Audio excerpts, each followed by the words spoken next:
Hello everyone. Today we're going to be reviewing Mainline NightBird here. And yes, I have been gone for quite some time because of spring break, and if you saw the community post, I did post about making another review for this week without warning y'all about me being gone and everything else. But today we're going to be taking a look at Mainline NightBird here. And yes, I do prefer her over the Studio Series one. Let's just, put that out there that I like this one more than Studio Series 1. But at least that one actually has accurate colors than this one, because it shouldn't have all this brown and, yellow headlights and whatnot. But it does look kind of cleaner than the other one, because it had all the junk on, all the kibble, more kibble than this one. And I thought this one had a good bit of kibble on it. But the Studio Series 1 has more. So, yeah. Let's dive into her accessories. So, NightBird here comes with two accessories, unfortunately. She does come with that little claw weapon that she used, and also her sword, because she kind of represents kind of like a samurai in a way. She didn't have two swords in the movie, though, but I think she only had one of these in the movie.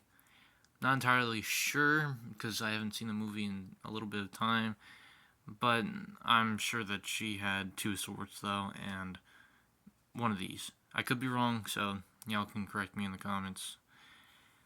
But, yeah, she only comes with two accessories because these make up her spoiler. But we'll dive into that more for transformation. But for now, we're going to get into posability. So, posability for NightBird here is that she has a ball joint at the head, which can look side to side. She can look up, and she can look down a good amount of it. And she also has this extra, so she can look up fully, but that's mostly for transformation. She does have ball jointed shoulders, and the chest likes to be untabbed because of these wheels knocking into the chest. But yeah, she does have ball jointed shoulders, they can go out that far. She does have a slightly over 90-degree bend at the elbow, which can also rotate by the bicep. No wrist rotation, unfortunately, because, she's a samurai, sword and all. But, yeah, it can rotate all the way around. It's just a little bit tricky with that wheel catching onto the chest. These can flip out, so those are posable too. She does have a waist swivel, but due to the kibble, it knocks in and can't really rotate all the way around, so that's a shame. Her legs can kick up that far if it doesn't knock into the chest for the second time. They can kick up that far, and they can not rotate that far back. Her legs can go out that far. She does have a thigh swivel above the knee. She does have, I guess you would count this as a double jointed knee, but this is really where the knee is, and then this one's kind of where the ankle is, and then she also has ankle tilt, but it can go all the way around, but that's mostly for transformation. And I don't really see how you would use this, but you can move her toe in and out. So, she's not entirely completely posable, but she does hold some good posability nonetheless. And if she won't stop falling over, because she barely has any heels.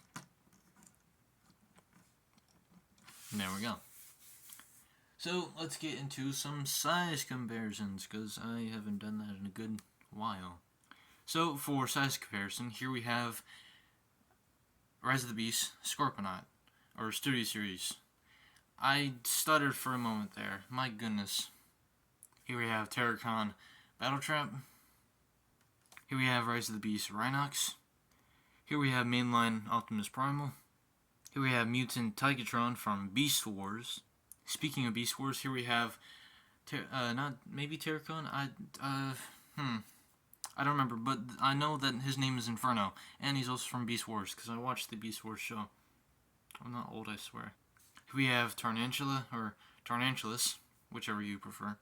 Here's my previous review, Junkie on not Scrapbook, no, Crash Bar. There we go. And lastly, here we have Siege Soundwave. but he may be getting replaced soon with somebody else. But I'll inform y'all about that if it may happen. Now, since we're done with the size comparisons, we can get into the most long and frustrating part of this video, the transformation. Now, I've transformed her quite a few times, but I've gotten used to it, but it's still difficult to do because of her legs, and especially the side pieces. But I've got it narrowed down as much as I could, and tried to get it done as best as I could without it being very frustrating. So, let's get into it. So, beginning, you want to angle her head up until you see it lifts up one more time, and if the chest pops up, that's completely fine. Second, you want to tab the kibble on the back and leave it just like that. Untab the chest and move it over the head. That's why you wanted to use that extra ball joint so it can move clearly. Now, you want to take this flap and make sure it goes past that point right there. And then you want to move it down flush like that. Make sure these little parts here are all the way down on each side and straighten out the arms. And just curl them in for now. And make sure that there's a little black tab coming out the side of them like that, right there. And now we're going to get into the most frustrating part about this transformation, the legs. Because they're fun, right? Absolutely not. So first you want to pop out the sides here. They do notch in with a little tab in there, but you just unpeg them and pull them out and extend them. And don't do that yet. Now, what you want to do here is rotate the legs down and flip up this piece so the leg is out while that is still rotated. Now you want to push the foot in, or the toe, and then you want to use the ankle tilt, and there is a tab right here that'll go into that little, if I can, okay, let me get her sword. It goes into that slot right there that's underneath the wheel, and it will just softly tab in. So do the same for the other leg, do that, rotate that up, flip in the toe, rotate the ankle all the way around and plug it into that tab. Now you want to rotate the legs around, basically 180 degrees around. And now you want to start by curling in the leg, like collapsing the leg into herself, but also rotate that back. Now this is going to be a little bit difficult to film because it is difficult to do this next part. So as you're collapsing the leg in, you want to make sure that everything stays where it needs to stay, or everything will go badly. And you just want to collapse the leg in and make sure that there is a tab. Let me try and get it in camera. There's a tab right there. Let me get her sword. Right there. That will go underneath the door. It's not really visible, but it will... Oh, there it is. It'll notch into this little port right here. That does seem difficult, but it's pretty straightforward. Now you just want to collapse the leg.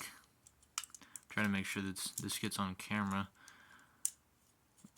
Some people are like, oh, but you didn't film the transformation. I can barely tell what's going on. Well, it's because of this transformation. Mostly because of this transformation. And you also want to rotate this part back once you have these tabbed in. These do not, I don't know why, but one side likes tab in more than the other. Even though I tried to collapse it as far as this one will go, but it does not seem to want to be budging any more than it can. And that arm is now untabbed. Pain. Transformation is nothing but pain for me, and I hate every second of it. But I'm doing this for you guys. Now, with that frustrating part of the way, we're getting into the simpler parts. So, take that back piece as we started off by untabbing it. You want to rotate it this way until, you see that flat, kind of like a tannish brown piece, or a light tan. And then just collapse it all down. And these parts of the foot here will go into these slots in here. And you want to make sure they go in. Come on, there we go. Now, making sure that these arms have stayed straight. Come on. There we go. And then you want to take these side, and there is a peg there that'll go into that little hole there. And there is a tab at the edge here that will go into here, and there also is a tab there that goes into that tab that's on the arm. So 3 connection points, and they all should slot in nicely. If this arm will not stay straight, this is very frustrating to get on camera. Now, if everything goes as planned, make sure it tabs in. You got one side done. Now you want to do the same thing over there, not over there, but over here. All 3 same connections for the other side. And you got the car. Make sure that stays tabbed in. So you have the car. Now you want to take her claw and split in half like this. Take this one, and it doesn't really matter how you orientate it, but personally I like to just keep the sword like this. Take the first one, peg it into that slot with the peg, and do the same on the other side. Now, you take these 2 little tabs and you put them into these 2 back slots on the back of the vehicle. You slot it in, and bam!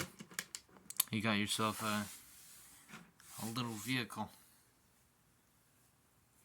Now, taking a little look at the vehicle before we do some size comparisons, if I can speak words. It does have some nice detail on it. It does reveal a nice little symbol, not really a symbol, but kind of like some detail on the hood there. And it does have blacked out windows, so it's not like clear plastic like Battletrap's stuff here. And also Soundwave's chest being clear plastic. So it's nice that they actually black out the windows for the vehicle mode. Here is a look from the other side, and it looks like she's doing yoga, but it went wrong in multiple ways. I do like the back rims more than the front rims because of that annoying peg, but they did try to put some of that detail into the peg. But it's not really working because it's not the same color as the rim. You do get some small rear view mirrors. They're very small. And I also do not like how some of the colors, like for the chest and right here, do not exactly match the color of the car. It just throws it off, and it doesn't really make the car look good. And I think the headlights are too yellow. But you can see that there is a teeny tiny little Terracon symbol right there in the middle of the hood, if the camera will pick it up. I'm trying to put it as close to the camera as possible so it'll focus on it. It's kind of hard to see the Terracon symbol, but oh, there we go. It's barely visible, but it's very tiny. I don't believe they actually put a Terracon symbol on Battletrap though. So, because I haven't seen it anywhere. I checked. Haven't seen it anywhere. It's not on the grill or anything. So, I guess some of them have Terracon symbols and others don't. I think Battletrap was just left out. But, getting into size comparisons for vehicle mode. Here we go. For size comparison, here we have Legacy Knockout, and this is also what I mean. That he has clear windows when she has blacked out windows, and I wish they would do that without using clear plastic. It's fragile and annoying. Here we have Road Hauler compared to NightBird here. And I think this is a nice size comparison. Here we have Studio Series 86 RC, and she's also an annoying figure to handle. Here we have Core Class Bumblebee Movie Shockwave. And here we have a figure that continues to yellow and looks like he has a yellow diaper, also known as G-axis. So my final thoughts on Mainline NightBird here is that she does make a good, for another Terracon, if I can actually find my words, she is a good add-on for my Terracon team. So now that since I have Battle Trap and also NightBird, because I don't want to get the Studio Series one because it looks like she had bigger breast implants than Mainline NightBird here, and like it looks like big breast implants. Okay, this one it looks fine. Studio Series though, it looks like she got big breast implants. All right, I'm just putting that out there. But since I have Battle Trap and NightBird now, all I'm looking forward to is getting Scourge so I can finish this team, because I also have Scorponok here, and I also may either get Frenzy or I don't remember the other name for that thing that crawled out of Scourge's back in that one scene where they're at the museum and that one girl found the crystal. Yeah, you know what I think you know what I mean. Transwarp key. Yeah, the other half of the transwarp key. Whatever.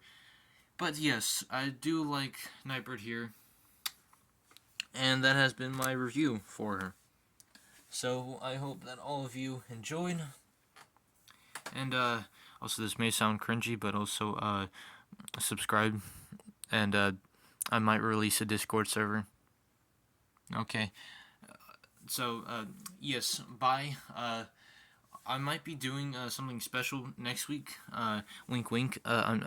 It's my birthday on Monday, so yes, I will be posting. If I do happen to get anything related to Transformers on my birthday, so I'll be releasing a birthday haul video or whatever it is. But until then, I'll see you in my next review or video. Goodbye.